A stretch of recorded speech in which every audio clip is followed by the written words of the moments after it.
On August 6, 1945, the U.S. dropped the atomic bomb Little Boy on Nagasaki and Hiroshima, marking the beginning of the end to World War II. In the years following World War II, tensions began to rise between the two global superpowers, the U.S. and the Soviet Union, with the U.S. supporting the practice of capitalism and the Soviets promoting communism.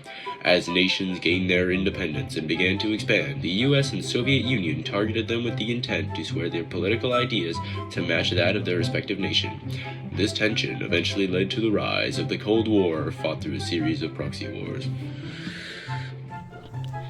Subsequently, a mutual understanding dawns upon the opposing factions as they discern the perilous implications of their advanced technologies and their overwhelming destructive power. Consequently, they converge on the momentous treaty aptly named Mutual Assured Annihilation, acronym MAD, signifying their acknowledgement of the need to coexist despite divergent political ideologies.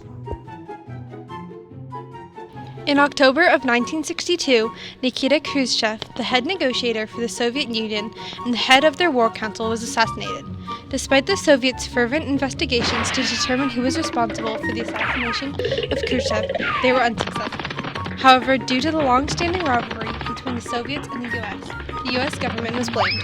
In retaliation, the Cuban director, Fidel Castro, commanded that his mid-range nuclear warheads be launched into New York. Subsequent to an exchange with Fidel Castro in his capacity as a fellow adherent to communist ideology, he acquiesced to the acceptance of nuclear warheads from the USSR. This action engendered a state of heightened tension between the United States and Cuba, owing to their geographical proximity.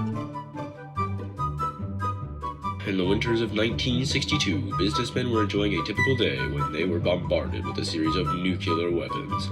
Upon detonation, all people and buildings within a 75-mile radius were instantly vaporized. This tremendous loss of the city's population was detrimental in that it promoted the United States to take action against the Soviets and led to a mutual annihilation. The years following the explosion were devastating for the U.S., as a majority of U.S. industrial factories were eliminated in the explosion. This resulted in the U.S. reverting to its agricultural roots to sustain the population. Due to the lack of industrial companies, many lost their jobs, which made the nation's economy plummet. With the loss of so many jobs, people were unable to pay for their homes, which led to homelessness skyrocketing, leaving the streets overcrowded.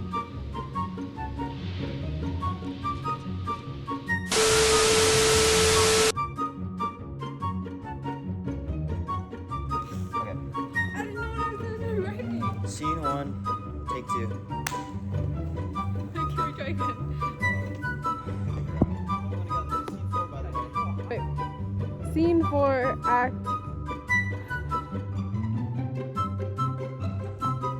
Scene 6, take 1, different angle. Go.